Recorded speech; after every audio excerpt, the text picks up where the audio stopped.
The cold concrete walls of the underground facility echoed with whispers and snickers as Maya walked through the narrow corridor. Her face bore the marks of countless battles. 3 jagged scars ran from her left temple down to her jaw, creating a map of pain that told stories no one bothered to ask about. The other operatives pressed themselves against the walls, not out of respect, but to avoid looking directly at her disfigured features. "There goes the monster," someone muttered under their breath, followed by stifled laughter. Maya kept her eyes forward, her military boots clicking against the floor with practiced precision. She had learned long ago that responding to their taunts only gave them more ammunition. The blacksite facility housed some of the military's most classified operations, and yet the most dangerous thing here seemed to be the cruelty of her fellow soldiers. Dr. Richards, the facility's chief medical officer, barely looked up from his clipboard when Maya entered the medical bay for her mandatory weekly examination. "Sit," he commanded, his voice dripping with disdain. As he checked her vitals, his hands moved with clinical detachment, as if touching something contaminated. "Your tissue regeneration is abnormal," he noted, scribbling on his pad. "We should run more tests." Maya had heard this before. For 3 years, she had endured their experiments, their questions, their theories about what made her different. They knew she healed faster than others, that bullets seemed to miss their mark when aimed at her, that she could survive injuries that would kill ordinary soldiers. But to them she was just a freak of nature, a lab rat with scars. In the mess hall, the isolation was even more pronounced. Maya sat alone at a corner table, picking at her regulation meal while conversations buzzed around her. The other operatives shared stories of their missions, their families, their dreams beyond these walls. She listened to Agent Thompson boast about his latest assignment, how he had taken down 3 enemy combatants single-handedly. The irony wasn't lost on her. Thompson had never seen real combat, while Maya had spent 2 years on the most dangerous front lines the military had to offer. "I heard they're bringing in some big-shot general tomorrow," Agent Collins said, leaning across the table conspiratorially. "Apparently he's here to evaluate our programs." Thompson laughed, glancing toward Maya's table. "Hope he doesn't get too scared when he sees our resident science experiment over there." The word stung, but Maya had developed thick skin over the years. She finished her meal in silence and returned to her quarters, a small windowless room that felt more like a cell than living space. The walls were bare except for a single mirror that she avoided looking into. On her desk lay a stack of incident reports from her time in active duty, documents that told a different story than the one these people believed about her. She picked up one report, dated 2 years ago from the Kandahar region. Operative Maya Singh single-handedly held position Alpha 7 for 6 hours against overwhelming enemy forces, allowing evacuation of 17 wounded soldiers. Another report detailed how she had walked through a minefield to rescue a downed pilot, somehow avoiding every explosive device. The accounts read like fiction, but they were verified by multiple witnesses. These same people who mocked her scars had no idea that those marks came from shielding others from explosions, from diving in front of bullets meant for her teammates, from crawling through burning buildings to save trapped civilians. To them, she was just damaged goods, a curiosity to be studied and ridiculed. As night fell over the facility, Maya lay on her narrow cot staring at the ceiling. Through the ventilation system, she could hear muffled conversations from the common areas, laughter that never included her. Tomorrow would bring another day of sideways glances, whispered comments, and clinical examinations. She had learned to find strength in solitude, but sometimes the weight of their judgment felt heavier than any combat gear she had ever carried. The scars on her face throbbed slightly, as they always did when she was tired. Dr. Richards had theories about nerve damage and tissue trauma, but he didn't understand that these marks were badges of honor, proof of sacrifices made for others. Maya closed her eyes and tried to push away the memory of how she had gotten them. The moment she had thrown herself between a grenade and a group of young recruits who reminded her of her little brother back home. In the darkness of her room, she wondered if anyone would ever see beyond the damaged surface to the person underneath. The facility's fluorescent lights hummed continuously, a constant reminder that she was trapped in this underground world of suspicion and isolation. But Maya had survived worse than cruel words and cold stares. She had survived battles that would have broken stronger people, and she would survive this too. General Harrison stepped out of the black sedan, his polished boots reflecting the harsh overhead lights of the facility's entrance. At 52, he commanded respect wherever he went, his chest decorated with ribbons that told stories of 3 decades in military service.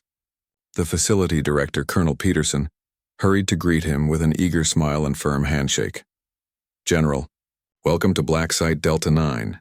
We're honored to have you inspect our operations," Peterson said, leading him through the security checkpoint. The general's sharp eyes took in every detail: the sterile corridors, the nervous energy of the staff, the way people straightened their postures when they saw his uniform. "I'm here to evaluate your enhanced operatives program," Harrison said, his voice carrying the authority of someone accustomed to being obeyed. "I've read the preliminary reports, but I want to see these individuals firsthand." Peterson nodded enthusiastically, pulling out a tablet loaded with files and photographs. "We have 12 subjects currently in the program, sir. Each one possesses unique abilities that could revolutionize modern warfare. Enhanced reflexes, accelerated healing, improved sensory perception." Peterson swiped through images of various operatives, pausing on action shots and medical data. "We've been studying their capabilities for several years now." As they walked through the facility, Harrison observed the interactions between staff and operatives.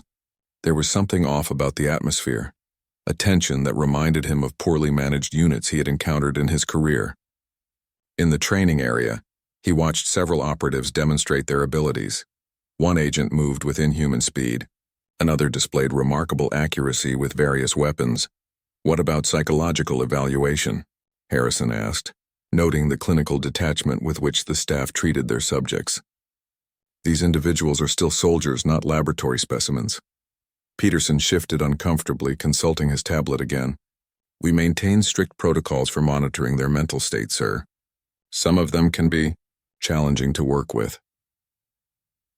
During lunch, Harrison sat in the facility's administrative dining area, separate from where the operatives ate. Through the glass partition, he observed the general population and noticed something that bothered him deeply.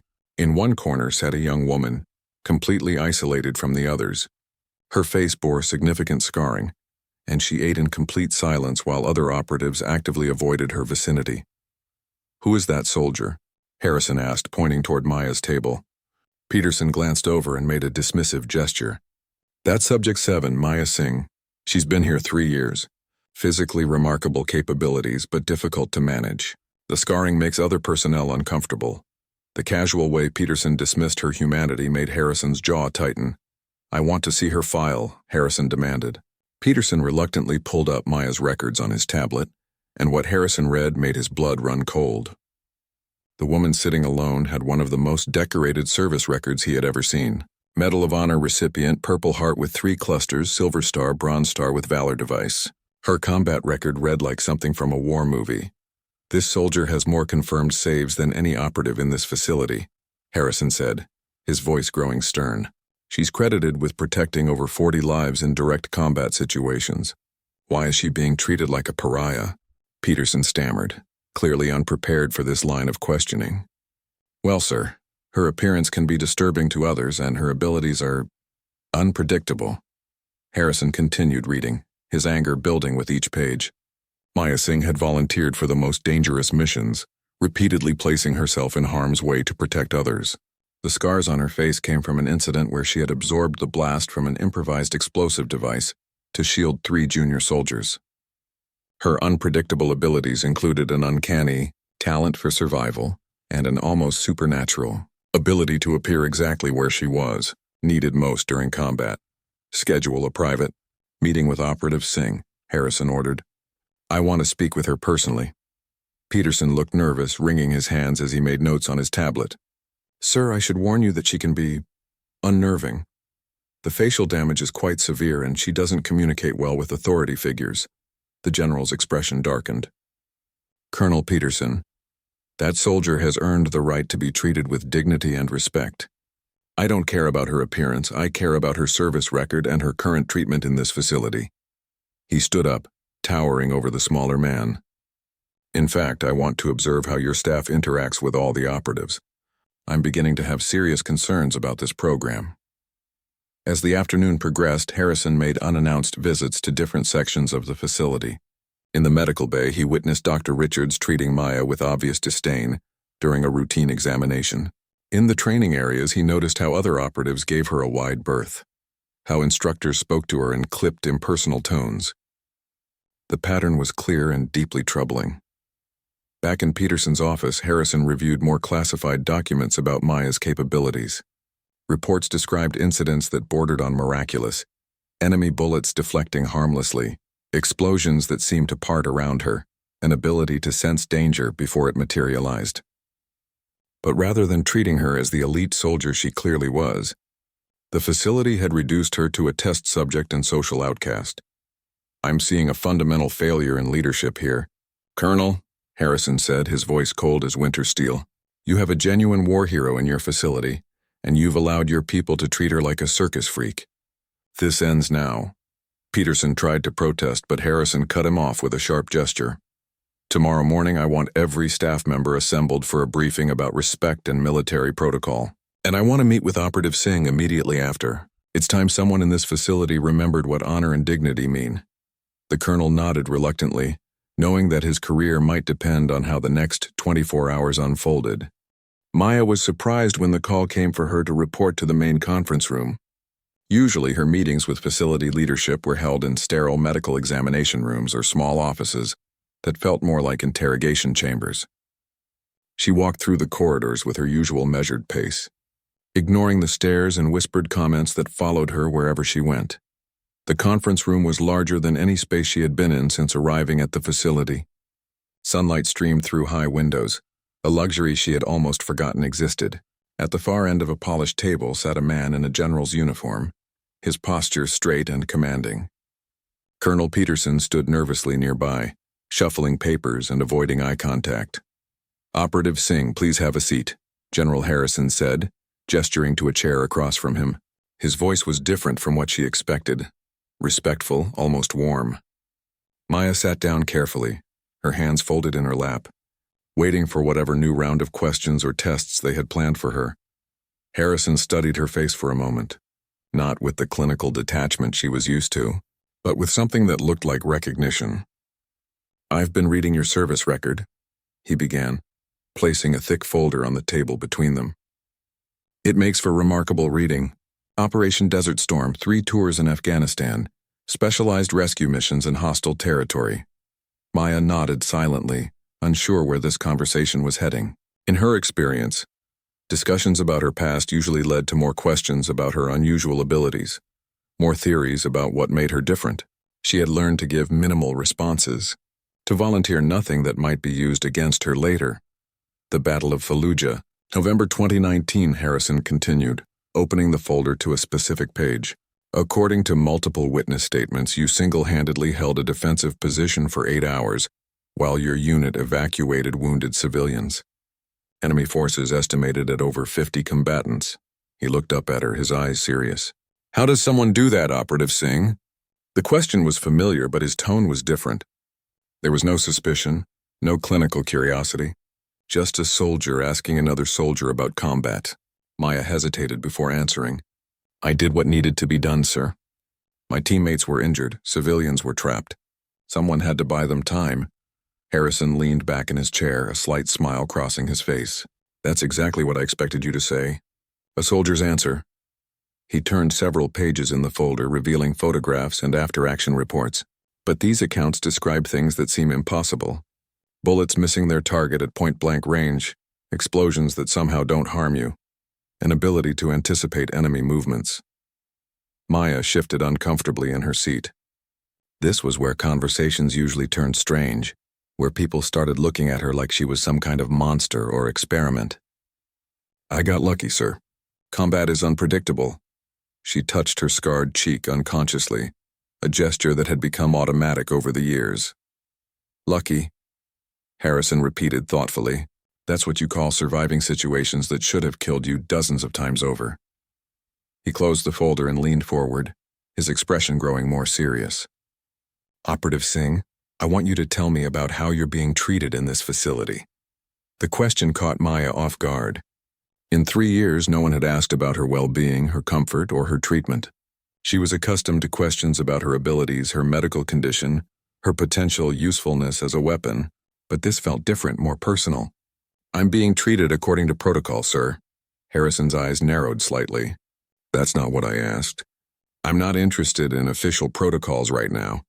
I want to know how you, as a human being and a decorated soldier, are being treated by the people in this facility." His voice carried a hint of steel that suggested he already knew the answer.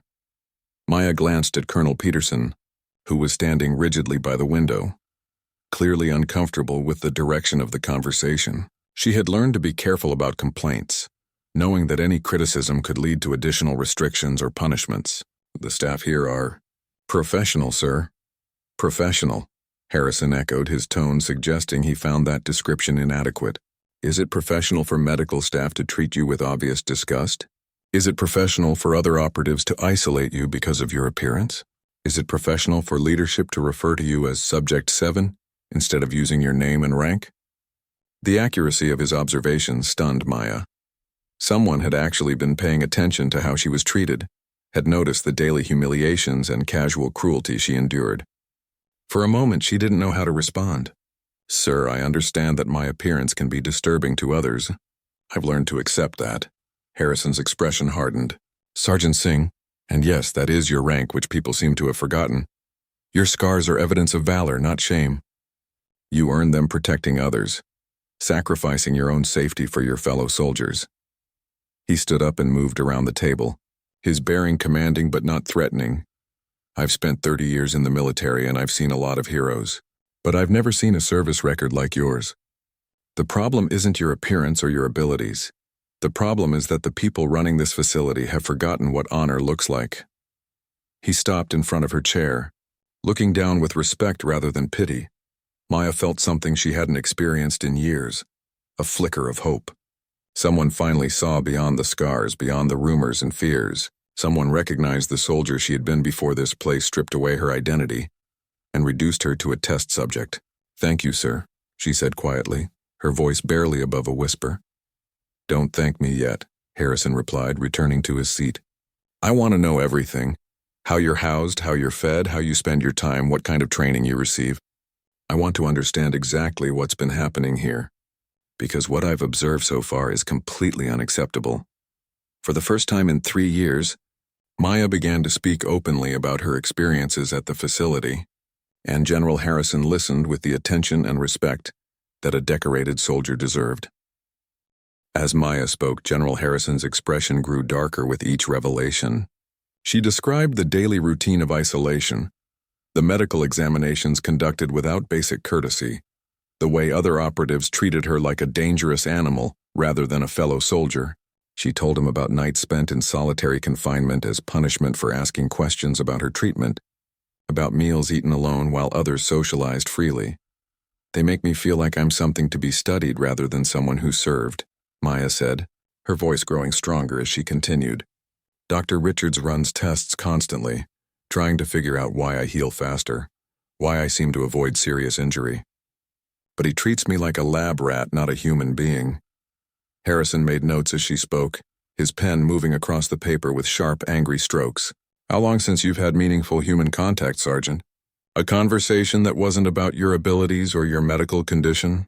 The question hit Maya harder than she expected, and she realized she couldn't remember the last time someone had simply talked to her as a person.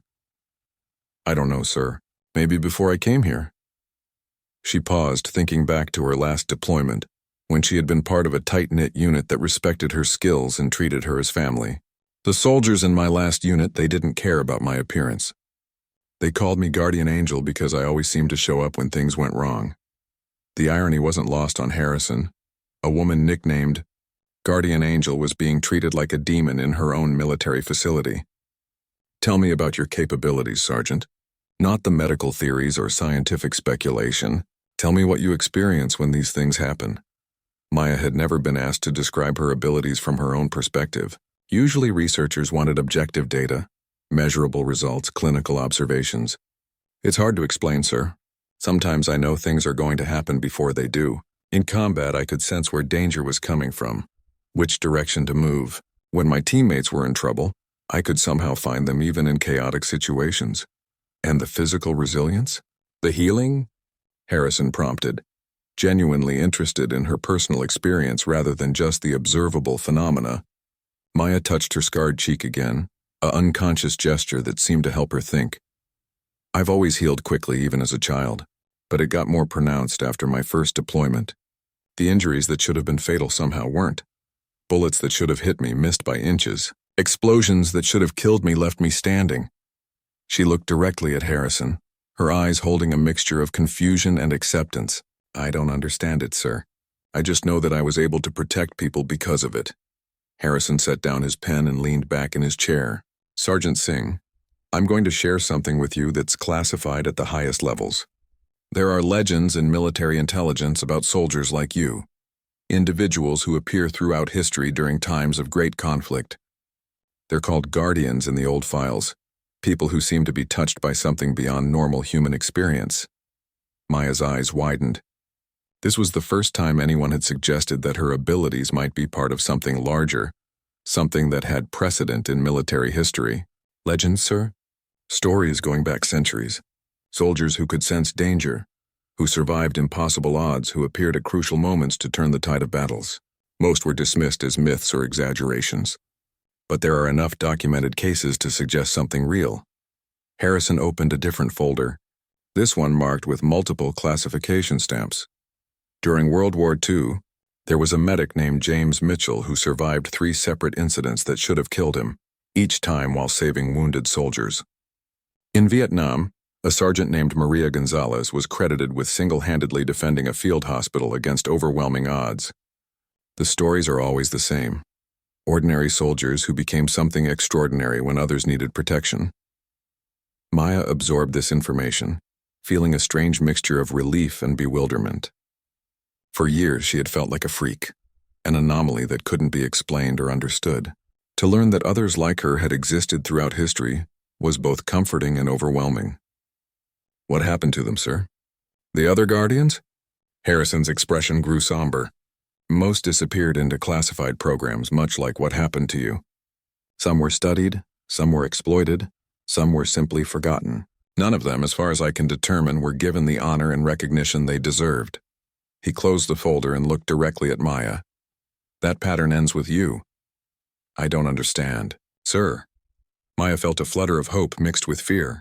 Change in her life had rarely been positive, and she had learned to be wary of promises from authority figures. You're not going to be a test subject anymore, Sergeant Singh. You're going to be what you always should have been, a soldier, with the respect and treatment that your service record demands. Harrison stood up, his decision clearly made. I'm recommending you for transfer to a specialized unit where your abilities will be valued, not exploited. Maya felt tears threaten for the first time in years. Sir, I don't know what to say. The possibility of returning to actual military service, of being treated as a soldier rather than an experiment, seemed too good to be true. Say you're ready to serve again, Harrison replied, because I have a feeling the world is going to need guardians like you more than ever. He turned to Colonel Peterson, who had been standing silently throughout the conversation. Colonel, prepare transfer papers for Sergeant Singh. She'll be leaving this facility within the week. Peterson looked pale, clearly realizing that his entire program was about to be scrutinized and possibly shut down. Sir, the research we're conducting is vital to national security. Subject 7 is our most valuable asset. Harrison's voice turned ice cold.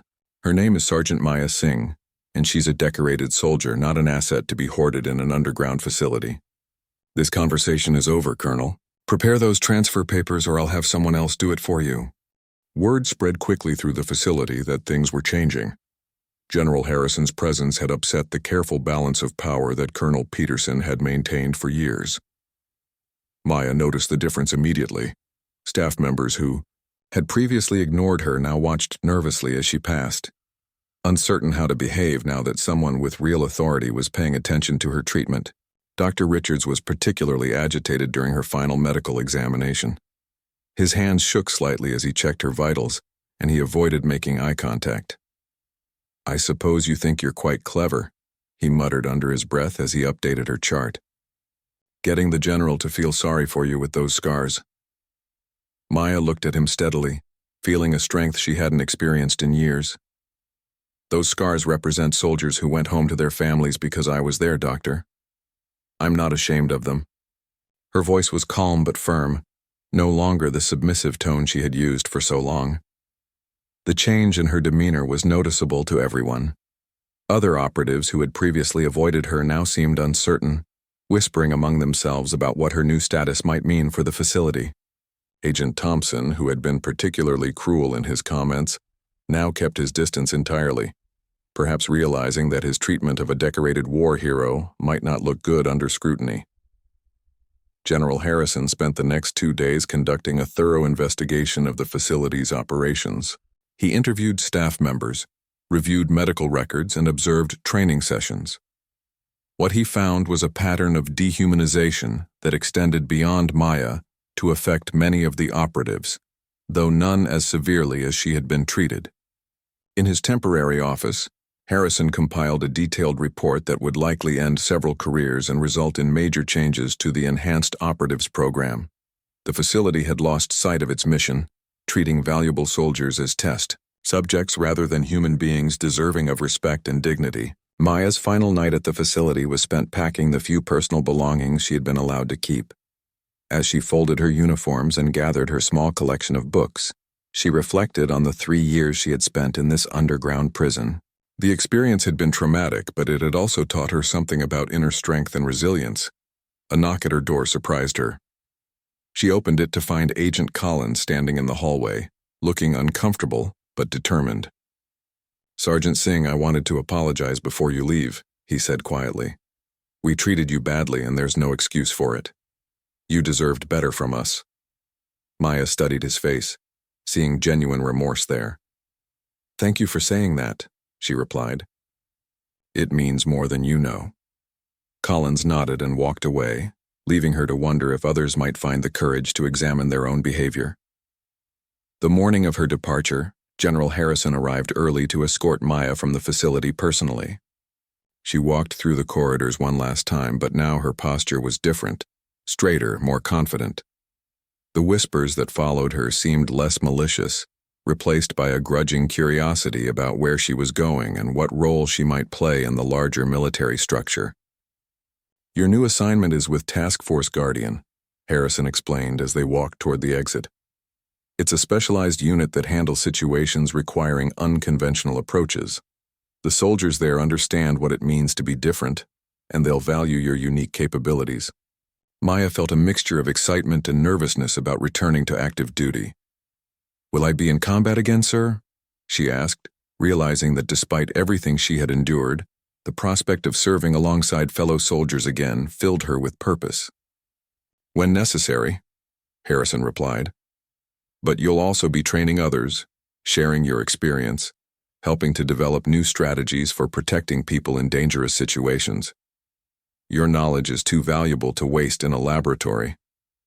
They reached the facility's main entrance, where bright sunlight streamed through glass doors that Maya hadn't seen in 3 years. As they stepped outside, Maya blinked in the natural light, feeling the warmth of the sun on her scarred face for the first time since her imprisonment began.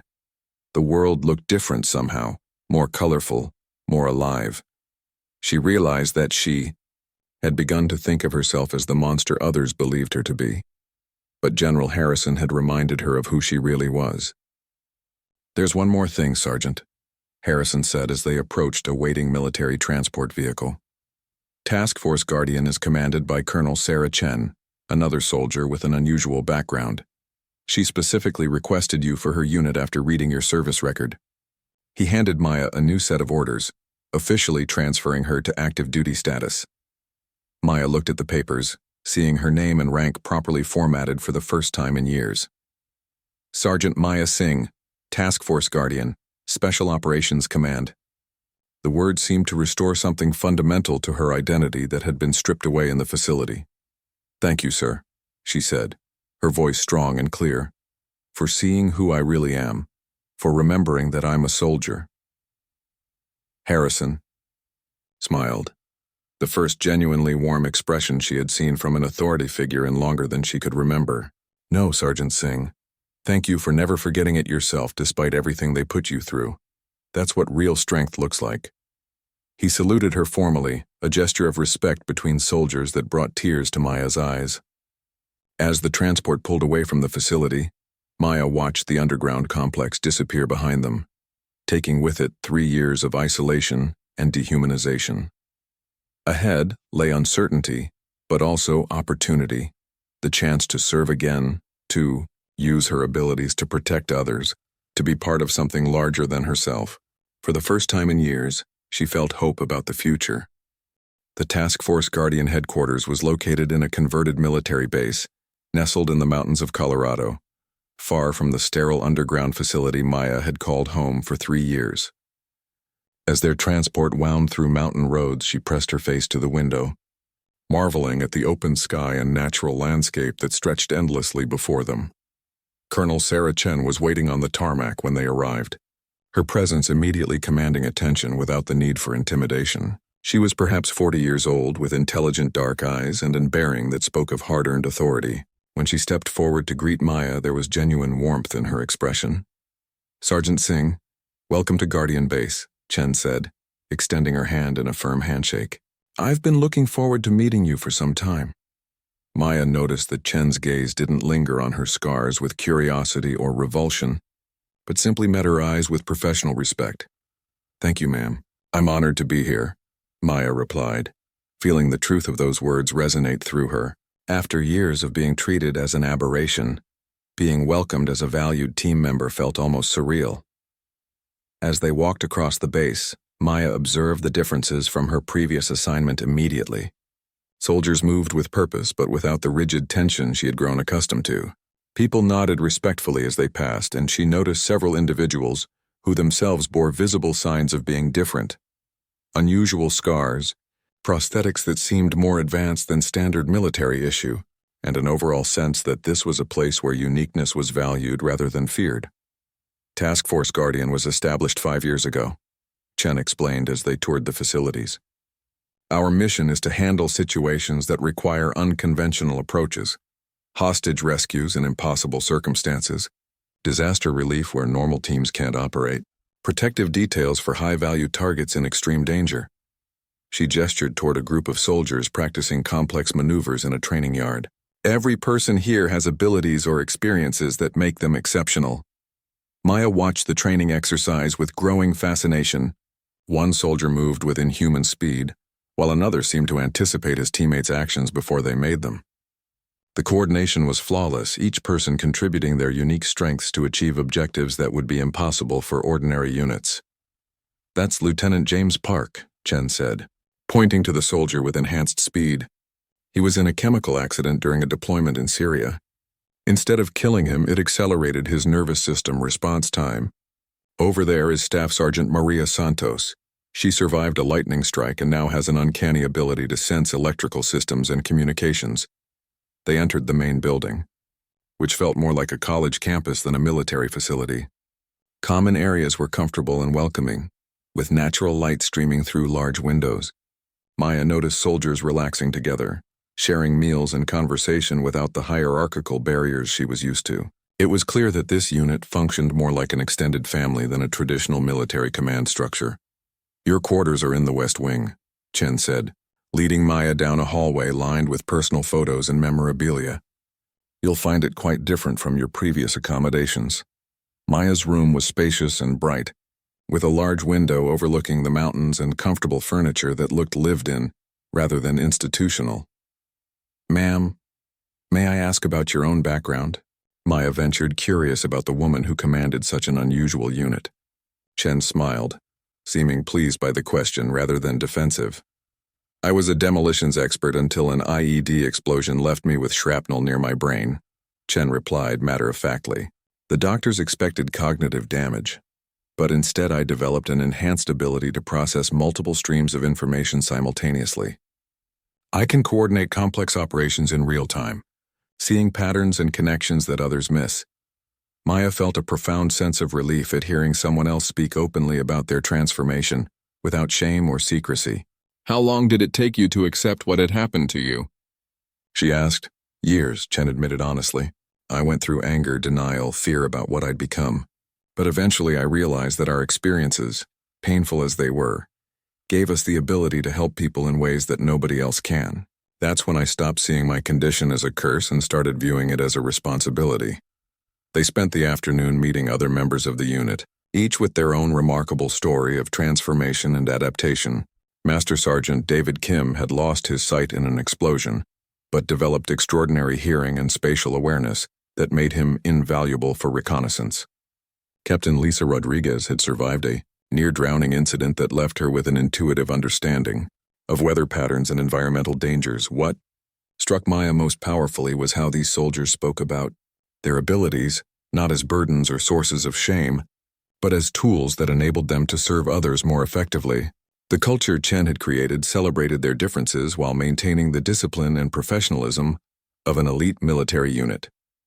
"We have our first mission briefing tomorrow morning," Chen told Maya as they concluded the tour.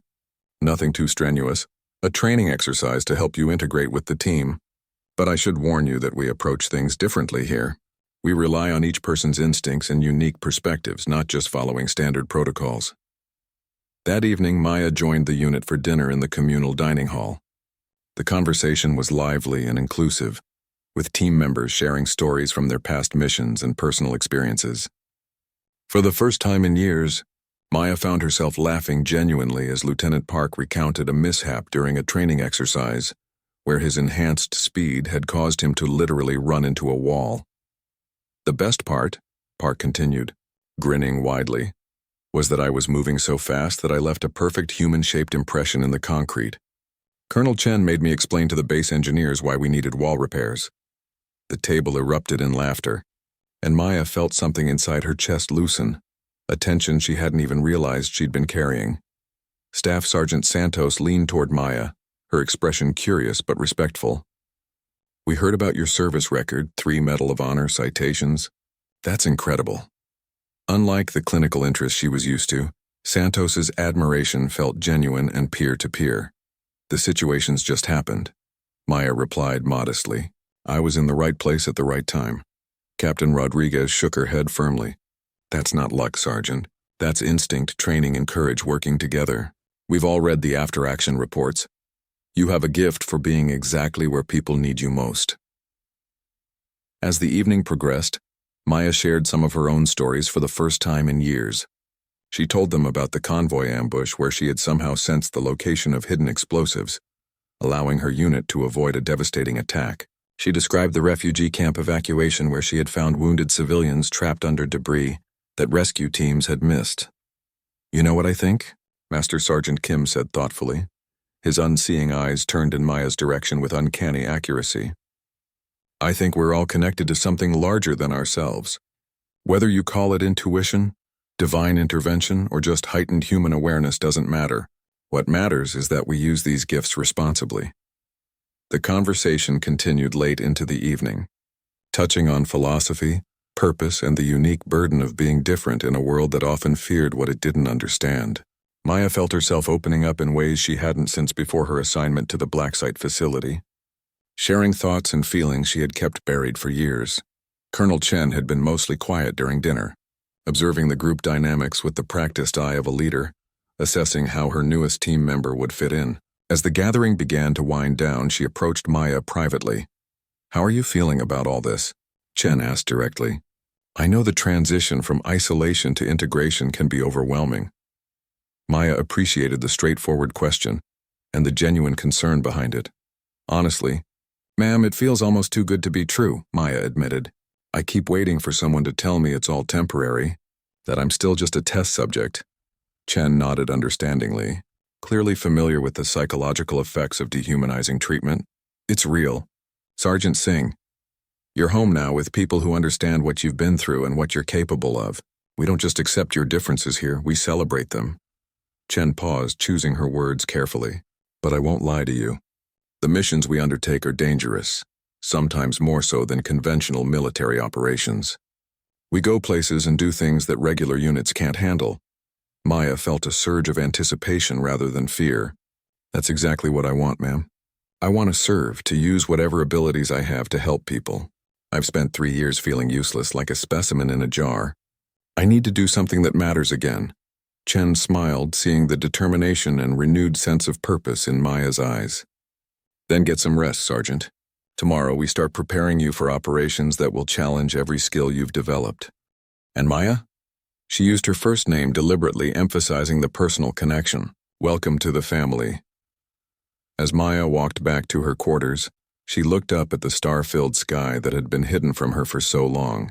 The mountain air was crisp and clean, carrying the scent of pine trees and the promise of new beginnings.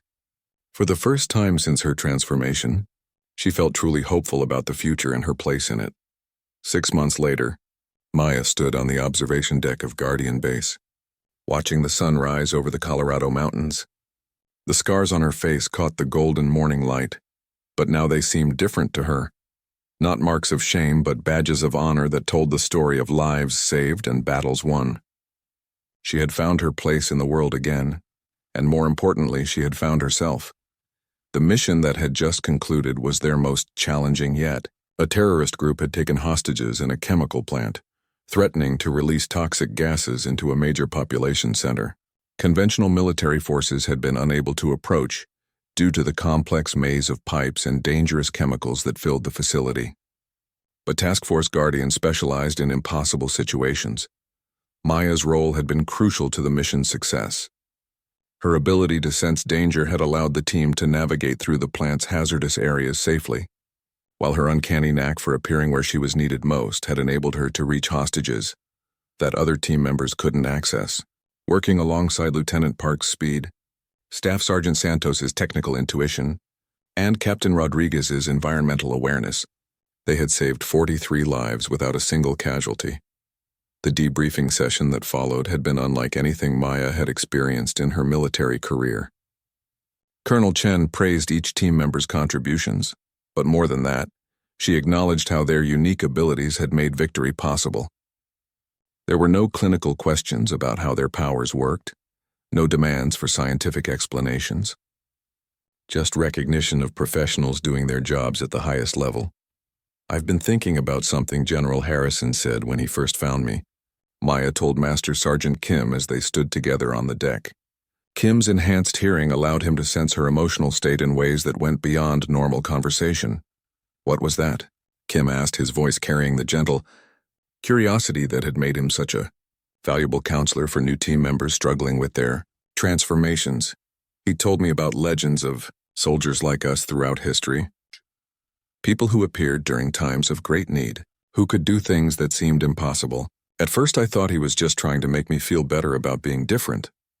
Maya paused, organizing her thoughts carefully.